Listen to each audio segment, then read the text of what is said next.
Greetings, Minecrafters, and welcome to another delightful discussion on all things well-being. My name is Dr. Kimberly Quinn, and I am here to help people learn to take charge of their thoughts. That's what it's about, because thoughts come first, feelings come second, and then actions or behavior third. So we get a grip on here, since thoughts dictate our feelings and our behavior, that they dictate our lives, right? So if we want to live our best life, be our best self, it all starts with the thoughts. And so today's discussion in my very fun office at Champlain College is on not buying into your moods. Not buying into your moods, because feelings are not facts, yet we tend to think they are, by not questioning things and such.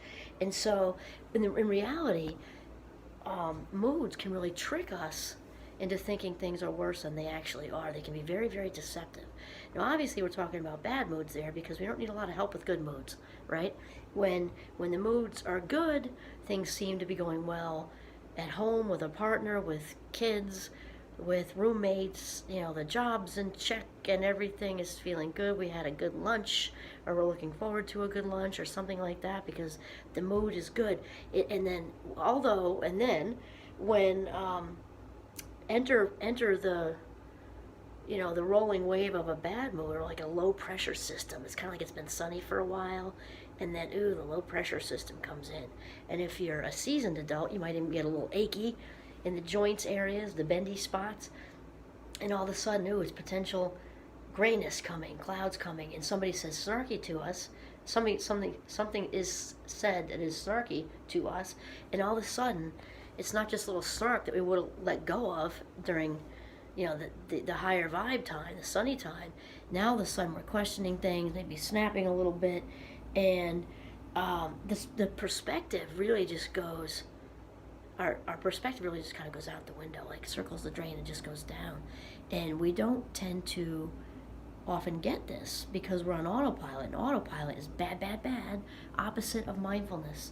Remember, mindfulness is about being alert and attentive, and when we actually are aware of what's going on, we're better able to question it, versus when we're just coasting along on autopilot.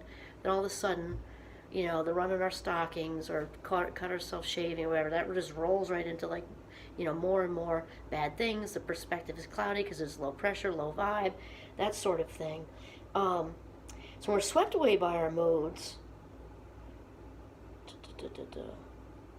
when we're swept away with our moods, we get lost in this fog, right?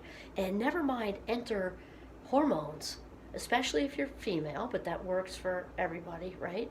And if you're, like menstrual cycle hormones, midlife, hormonies, as they said in my big fat Greek wedding, hormonies. When the hormonies start adding to it, things can really go south. There are all kinds of jokes out there about women during menopause, about keeping sharp objects away, and handguns and stuff like that, because moods can just really shift when there are hormonal changes going on.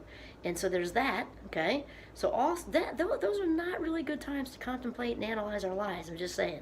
For women, if it's a menstrual cycle and or because those can run up against each other, or going through the change, as we say, definitely not time to analyze stuff and put on some old sad Elton John songs and stuff. That's just not the time. And again, for men, also have the hormone issues, and men also, obviously, identifying males and females, also experience just mood shifts. Never mind if you've got something, organic going on in the mood area, like struggling with anxiety, depression, and those are like kind of in a married relationship. So if you've got one, you've got both on some level, or bipolar disorder or anything like that.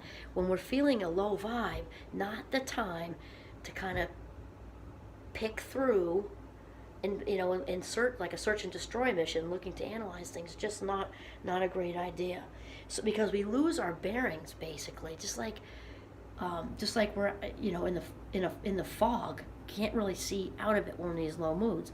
And the best thing to do is really kind of sort of realize that it's going to be over. We experience low pressure.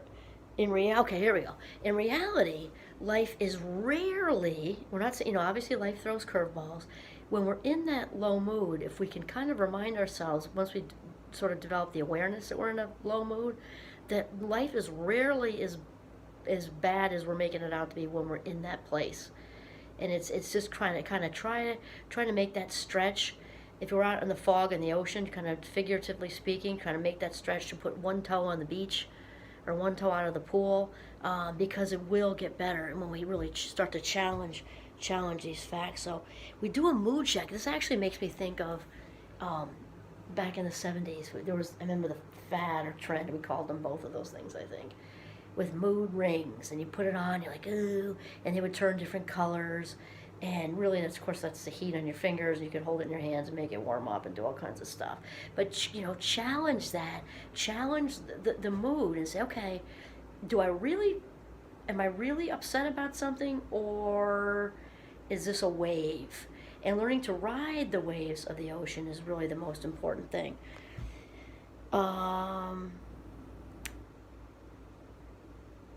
And also to remember, if we do that fact check, the feeling check, if we really do have a conflict or tension at work or school or something like that, realizing that it'll all be there when the mood's over. Like the low mood, just like a tide, will go back out. And whatever it is will still be there, only we'll look at it with a whole lot more clarity, because I think even the most seasoned adult, the most put together adult, the most whatever on top of their game adult, can fall into moods, and really this sort of, and the deception that moods can bring, and we can make decisions at these times too, which is also a really bad idea. Just especially big decisions like ending a relationship or something big and financial. Not when we're in a bad mood. This is not a great plan. And realize how to ride the wave. We got to remind ourselves that when we bite that hook, we're talking about Shenpa also last time, right? When we bite that hook, it's going to sink us to a very bad emotional place. And that's also something we just want to avoid. It's better to realize that it's going to pass, and try to remind yourself, you hear that this too shall pass, and sometimes cliches can be enormously irritating. However, this one is really true, because I think people really underestimate the power moods can have over us, when the mind can actually be tricked relatively easily. So it's important since we're talking about becoming the boss of our brain, it doesn't mean necessarily, there are also ways to improve your mood, but that isn't what this episode is about. This episode is more about just acknowledging that we're in a lower vibration, and we can also distract ourselves, make it a little better. I'm not saying it's a wave the wand cure-all for it, but distract ourselves, step back, get outside, call somebody, go for a walk, all of that stuff.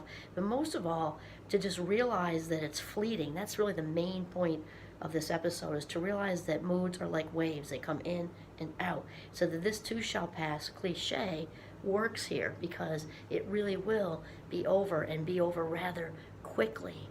So that's pretty much it. Don't buy in to your moods, because that's all they are. They're just moods. Feelings are not facts. Ride the wave.